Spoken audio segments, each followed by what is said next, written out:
This is weird with you right here and not doing it with me. Hey guys! See, you need to go away. You need to do it with me or you need to go away. So I wanted to do my, what's it called, babe? Labor and delivery? No, my birth story. That.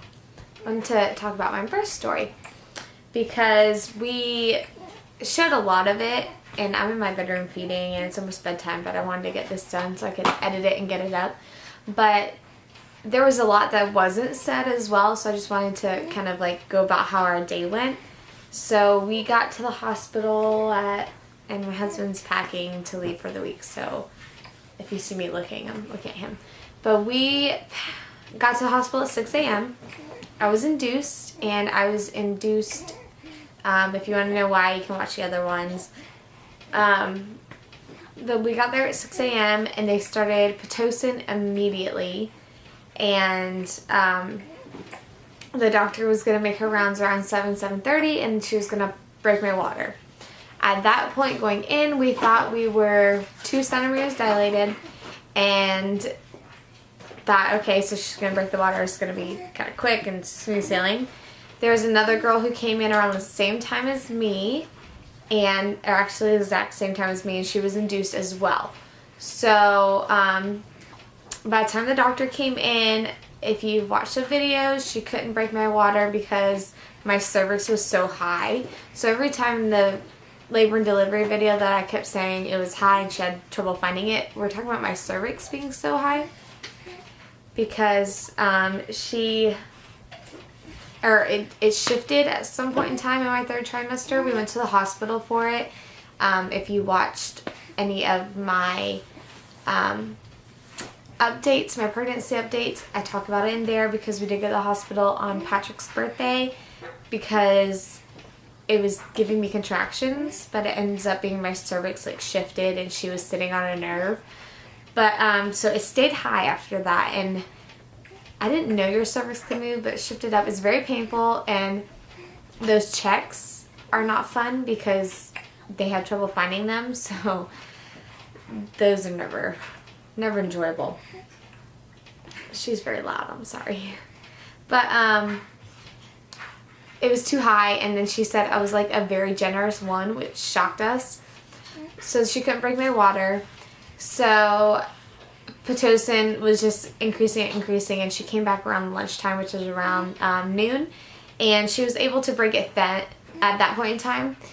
I believe, wasn't I a 2 at that point in time, babe? Yeah.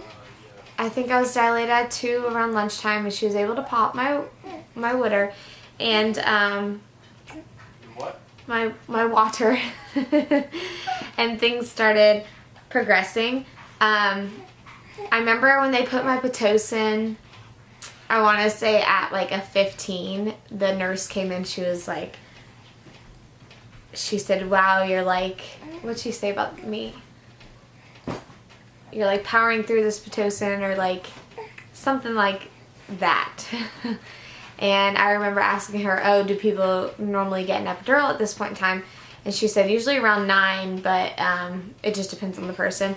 If you're not familiar with Pitocin, it speeds up contractions and makes them, in my opinion, even more aggressive because they're doing it at such a fast rate. So, do you remember what she said? She said something like, you're rocking this Pitocin or something like that. Yeah, I think she said you're rocking this Pitocin. And that's when I asked, do people normally get epidural at this point in time? The doctor came in again around 3. Is that right, babe? Yeah. It's like every couple hours, so. 2, Yeah. 3. Oh no, she came in at 12, and we were at 2, and she broke my water, and then I think she came in like an hour and a half, 2 hours later, and I was at a 4, and at that point in time, I got my epidural after she broke my water. Everything like progressed super quickly. And the contractions were not that bad. Here's the part that really wasn't clarified that I really wanted to talk about. The contractions weren't that bad. Contractions are mostly like in the lower front area. However, with both of my pregnancies and both of my labors, I had back labor. If you followed me, you know that with my son, I broke my toe bone, so that was a huge concern. Hi. This is her witching hour. With my son, I broke my tailbone, so that was a huge concern with me.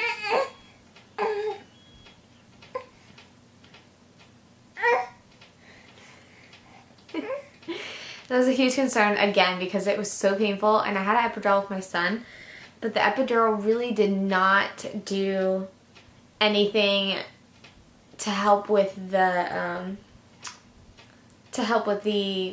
breaking of the tailbone. And by the way, these are my little pads I get. Love them. Such a random video. But, yes, the epidural it helps with, like, pain, but the pressure of your tailbone breaking was so intense that, like, I felt like I was still in pain. So I was worried about that happening. And, luckily it did not happen this past time. But, I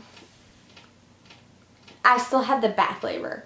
So how my contractions were going was I would have the front lower labor, the true contractions, I guess. And then after the contraction dropped off, it would continue throughout my back. And it was mainly on my right side, which is where I had sciatic nerve problems. And it was like shooting down my back. So if you go back and watch my video, my mom comes in right after I got the epidural. Like Patrick's mom and my mom showed up right at the epidural. And the lady was like, "You're having back pain?" I was like, "Yes." She goes, "Do you have sciatic problems?" I said, "Yes." And she said, "Which side is she sitting on that hurts so much?" Even when I'm not pregnant, I have sciatic nerve problems. When I gain weight, I have sciatic nerve problems. So I knew this was going to be... Hey, babe, will you burp her, please? Mm-hmm. I knew this was going to be a issue. Thank you.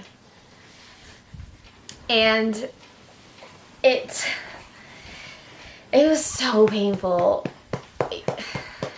I was in so much pain, and it wasn't the front ones that were giving me the trouble, it was the back. The back pain was like this gnawing, uncontrollable pain that just continued after a contraction. So my contractions were probably every 2 minutes, and a contraction can last like 30 seconds. I'd say they were lasting, right? About 30 seconds. Mm-hmm. And then after it would drop, it would continue in my back. So there was really like no relief, it felt like. So at that point in time, I was 4 centimeters, and I said, okay, let's get the epidural. So with my son, I made it, I did not have sciatic nerve problems until after I delivered my son. There you go. That's why I moved, because you'll probably pick it up on the camera. Or that's why I wanted you to do it. Thanks, baby. I had sciatic nerve problems after delivering my son. That's when it all started. So I went 30 hours without an epidural with him being induced. And it was a 34-hour whole labor, and I got the epidural 30 hours in. So this time I feel like I got it so much sooner. It was around 2 o'clock that I got my epidural, and like I said, we're 4 centimeters dilated. So the doctor came after that, checked me again around 3. No, the doctor came in around, thank you, around 4. Did she burp? No. The doctor came in around 4:30. This is the part that's a little fishy too. I hope this is all getting... I'm going. Okay, so in case you're a little lost, I might be making some of you lost. I'm really all over the place all the time. But around 12, she broke my water. Around 2:30, I got the epidural, and I was at 4 centimeters dilated. So 2 hours after she broke my water, I progressed 2 more centimeters. Around 4:30, she came in to check me again, and I was still at 4 centimeters. So they put me in like that froggy style. If you watch my video, it's probably more clear. It's a little fuzzy at this point in time, how the timeline goes. I should have done this a lot sooner. But at 4:30 was when Aiden came, my dad came, and the moms were there, and they're all hanging out. And at that point in time, I'm like, all right, she checked me again, and I'm still at a 4. So we sent Aiden and my dad home. And you'll see that in the video, the timeline, if you paid attention. We sent Aiden and my dad home. Not even like, they probably left at 5:30. I think 5:30 they left. And the moms went down to go get some food around 6. And we ended up calling them. So within 2 hours, I had went from a 4 to a 10 in dilation.